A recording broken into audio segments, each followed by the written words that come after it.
the side of the lettered angles in the diagram below. But the main thing we're learning about today is angles. Angles are formed when two lines meet at a point.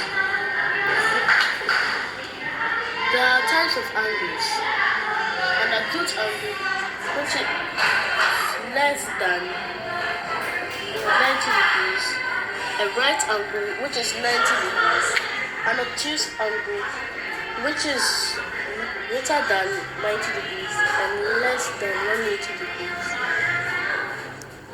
as a straight angle, which is exactly 180 degrees, a reflexive angle, which is greater than 180 degrees and less than 360 degrees, and a complete angle, which is 360 degrees.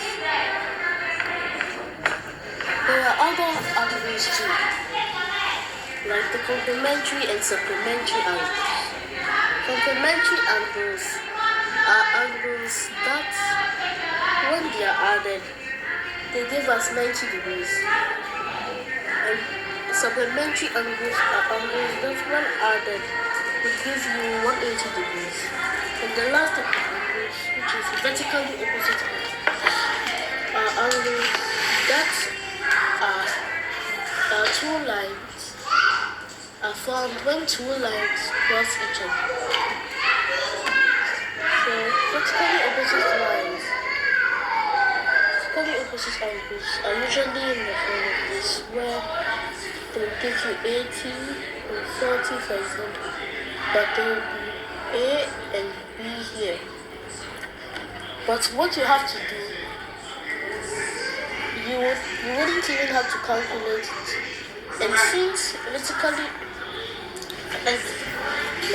these types of angles are vertically opposite, it means that they are facing each other. It means that since A and 40 are facing each other, this one is 40, and 80 and B are facing each other. It means that B is 80. And now that we've finished talking about the method techniques, you can use those to solve this question. Okay. We have other angles that are related to this. We have corresponding, alternate, co-interior, and co-exterior. The first thing we need, but in this case, we only need corresponding angles and alternate angles. But first, I would like to show you how all of these angles work. So corresponding angles, as you can see from this question, we have 40 on the upper left, and there will be a number here, a number here, and a number here. But this 40 is on the upper right, and this A is on the upper right, which means that the A is 40, just like we did in vertically opposite angles. But we also have alternate angles, which way, so the 40 is of the upper right, as I said, right? The alternate angle is the opposite of upper left, which is lower right. This is lower right. Upper right. The opposite of upper right is lower left, which B is also 40.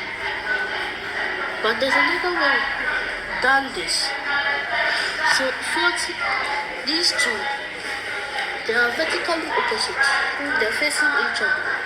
So we could have confirmed that this is 40 by knowing that these are vertically opposite. And what about the C and D, you ask? The C and D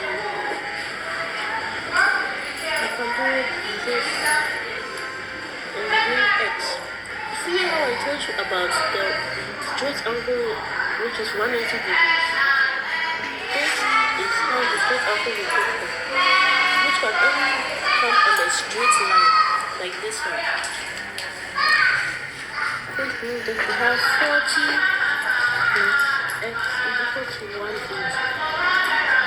First, the 40 will move to the other side, which will make x is equal to 180 minus 40.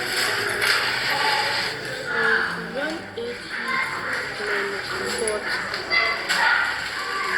That's it for the page.